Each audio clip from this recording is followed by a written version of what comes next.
안녕하세요. 이동일 목사와 함께하는 매일 성경 큐티 시간입니다. 오늘 우리가 함께 나눌 본문은 요한복음 4장 15절에서부터 26절 말씀입니다. 오늘 본문 장면은요, 단순한 대화가 아닙니다.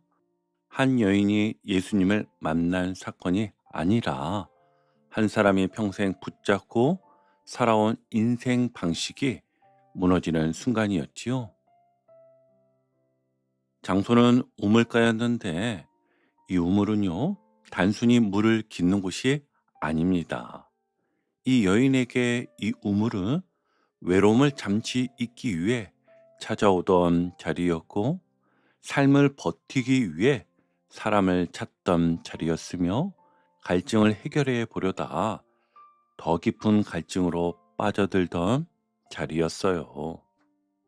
그래서 이 여인은 사람들이 가장 많이 모이는 아침이나 저녁이 아니라 한낮 사람의 시선을 피해 이곳으로 나옵니다.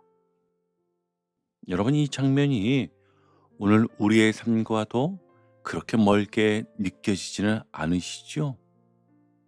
회사에서는 멀쩡한 얼굴로 하루를 보내지만 집에 돌아오면 이유 없이 공허해지는 삶. 교회에서는 봉사도 하고 예배도 드리는데 정작 혼자 있을 때는 마음이 텅 빈 삶. 누군가가 곁에 있어도 여전히 혼자인 것 같은 삶 말입니다. 이 여인은 바로 그런 자리에서 예수님을 만납니다. 그리고 예수님은 이 여인의 인생에서 가장 아픈 지점을 피해가지 않으시지요. 오히려 그 지점을 정확히 짚으십니다. 자, 그럼 이제 본문으로 들어가 보겠습니다. 먼저 15절을 함께 보시면, 여자가 이르되 주여 그런 물을 내게 주사 목마르지도 않고 또 여기 물 길르러 오지도 않게 하옵소서. 아멘. 이 말 얼핏 들으면 믿음의 고백처럼 들릴 수도 있습니다. 하지만 자세히 보면 아직 삶의 방향은 그대로 둔 채 조금 덜 힘들어지기를 바라는 요청입니다. 이 여인이 원하는 것은 영원한 생명이 아니라 덜 힘든 인생, 덜 상처받는 삶, 덜 부끄러운 반복이었지요. 다시 말해 이런 마음입니다. 예수님, 내 인생은 그대로 두고 조금만 편하게 만들어 주세요. 그런데 예수님은 그 요청을 바로 들어주시지 않습니다. 16절을 보시면 예수님은 전혀 다른 말씀을 하시는데요. 가서 네 남편을 불러오라. 아멘. 여러분, 이건 대화의 방향을 바꾸는 말씀이 아닙니다. 문제의 중심으로 들어가는 말씀이었어요. 이 여인의 갈증은 물이 없어서가 아니라 사람으로 채우려 했기 때문입니다. 그래서 예수님은 그 여인의 갈증에 정확한 이름을 붙이십니다. 17절에서 여인이 대답하지요. 나는 남편이 없나이다. 이 고백은요, 반쯤은 사실이고 반쯤은 숨김입니다. 우리도 주님 앞에 설 때 이럴 때가 많지요. 있는 그대로가 아니라 조금 포장된 모습, 진실의 절반만 들고 나아갈 때가 있습니다. 그건 아직 주님을 온전히 신뢰하지 못하고 완전히 내려놓지 못했다는 뜻이기도 합니다. 여인은 그런 반쯤 가린 모습으로 주님께 대답했던 것입니다. 그때 예수님이 이렇게 말씀하시죠. 네가 남편이 없다는 말이 옳다. 너에게 남편 5이 있었고 지금 있는 자도 네 남편이 아니니 네 말이 참되도다. 아멘. 여러분, 이 장면에서 중요한 것은 숫자가 아니에요. 5이라는 숫자가 문제가 아니고요. 이 여인이 한 번도 갈증이 해결된 적이 없었다는 것이 문제입니다. 사람을 만나면 괜찮아질 것 같았는데 괜찮아지지 않았고 다시 사람을 찾았고 그리고 또 무너졌습니다. 이건 단지 이 여인만의 이야기가 아니잖아요. 인정받으면 괜찮아질 것 같아서 더 애쓰고 더 일했는데 잠깐 괜찮다가 다시 공허해지는 삶. 가정이 안정되면 괜찮아질 줄 알았는데 또 다른 갈증이 생기는 삶. 신앙생활을 더 열심히 하면 마음이 채워질 줄 알았는데 오히려 지치기만 하는 삶 말입니다. 예수님은요, 이 여인에게 왜 그랬느냐라고 묻지 않으십니다. 대신 이렇게 말씀하시는 것처럼 들립니다. 그걸로는 안 됐다. 그렇지? 지금도 안 되고 있지? 예수님은요, 이 여인을 부끄럽게 만들기 위해서가 아니라 정직하게 살게 하시기 위한 말씀이었어요. 왜냐하면 갈증의 정체를 인정하지 않으면 진짜 물을 마실 수 없기 때문이었습니다. 자, 여기서 잠시 멈춰서 우리 자신에게 이 질문을 던져보면 좋겠습니다. 지금 내 마음이 허전할 때 나는 무엇을 찾고 있나요? 더 많은 인정입니까? 누군가의 이해입니까? 아니면 성과, 결과, 안정입니까? 아니면 괜찮은 신앙인이라는 이미지입니까? 여러분, 예수님은요, 그걸 다 끊어라 라고 말씀하지 않으십니다. 다만 이렇게 묻고 계십니다. 그게 너를 살게 했느냐? 그게 네 목마름을 멈추게 했느냐? 오늘 이 말씀 앞에서 이 여인처럼 정직하게 고백할 수 있다면 좋겠습니다. 주님, 제가 사람으로, 일로, 인정으로 제 갈증을 해결하려 했습니다. 그런데 안 됐습니다. 그 고백이 시작될 때 비로소 영과 진리로 예배하는 자리가 열리기 시작할 것입니다.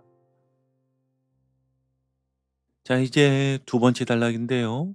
19절에서 여인이 말합니다. 주여, 내가 보니 선지자로소이다. 아멘.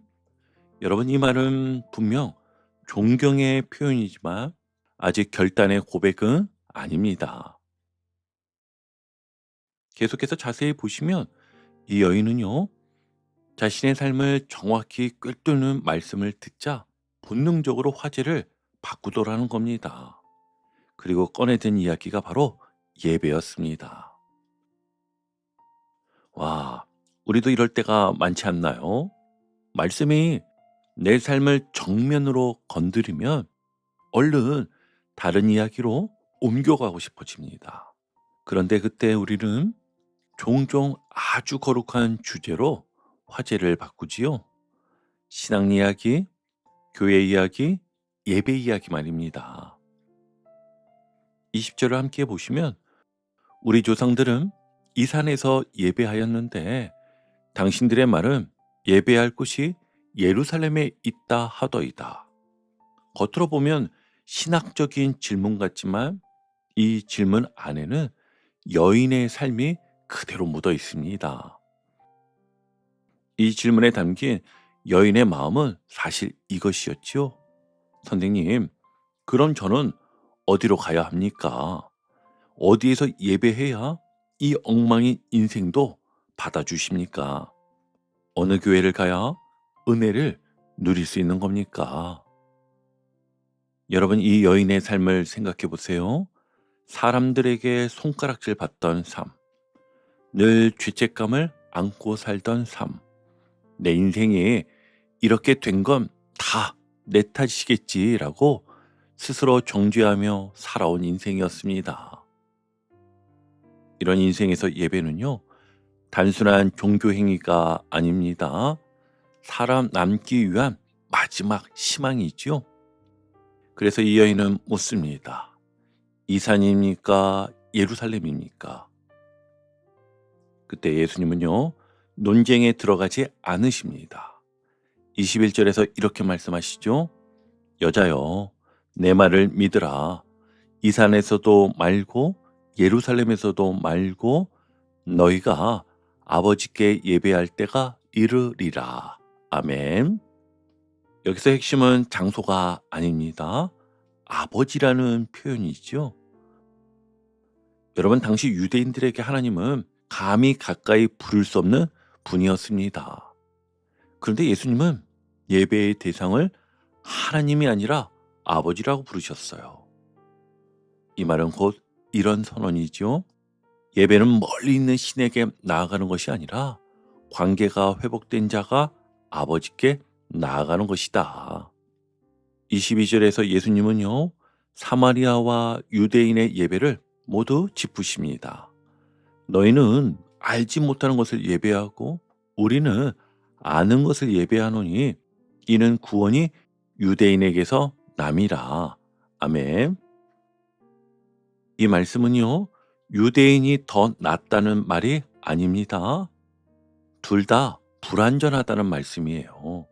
사마리아 사람들은 하나님을 제대로 알지 못한 채 예배했고 유대인들은 안다고 생각했지만 정작 예배의 중심을 놓치고 있었습니다.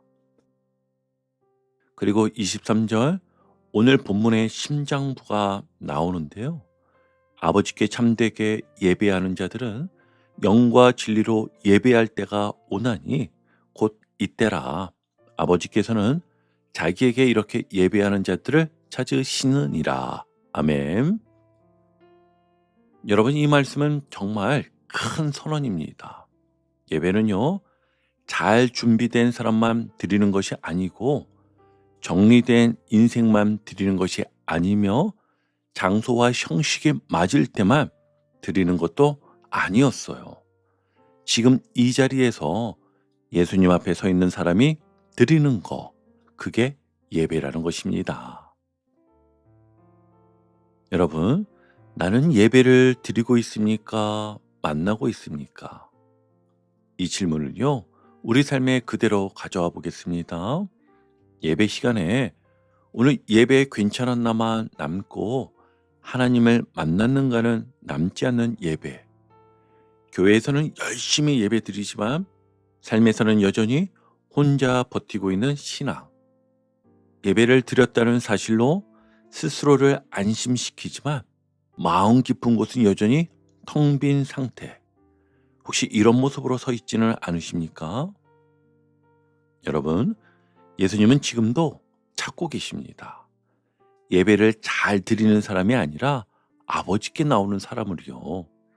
오늘 우리의 예배가 형식이 아니라 만남이 되기를, 정보가 아니라 관계가 되기를 주님의 이름으로 축복합니다. 자, 이제 마지막 세 번째 단락인데요. 25절에서 여인이 말합니다.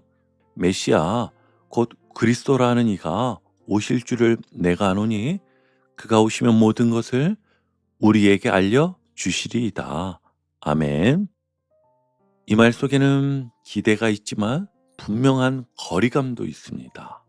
언젠가 때가 되면 그분이 오시면 이 여인은요, 아직 예수님을 지금의 구원자로 받아들이지 못했습니다. 그때 예수님이 말씀하십니다. 26절 한번 보시면 내게 말하는 내가 그라 하시니라. 아멘. 여러분, 이 한 문장은요, 요한복음 전체에서 가장 직접적이고 강력한 자기 계시입니다. 예수님은 이렇게 말씀하시는 겁니다. 네가 찾던 다, 네가 기다리던 그분, 네 갈증의 해답이 바로 지금 네 앞에 있다. 이 선언은요, 예배의 결론이자 삶의 전환점이었어요. 예배는요, 무엇을 잘해야 시작되는 것이 아니라 누구 앞에 서 있느냐로 시작이 됩니다. 예수님 앞에 서는 순간 아버지께 예배하는 시간이 이미 시작된 것입니다. 이제 오늘 큐티를 정리하며 마무리하겠습니다. 오늘 본문은요, 이렇게 우리에게 말합니다. 예배는 갈증이 없는 사람이 드리는 것이 아니라 갈증을 인정한 사람이 드리는 것이며 예배는 장소의 문제가 아니라 관계의 회복이고, 예배는 형식이 아니라 예수 그리스도 앞에서는 지금 이 순간이라고요. 오늘도 영과 진리로 아버지 앞에서는 예배자가 되시기를 주님의 이름으로 축복합니다.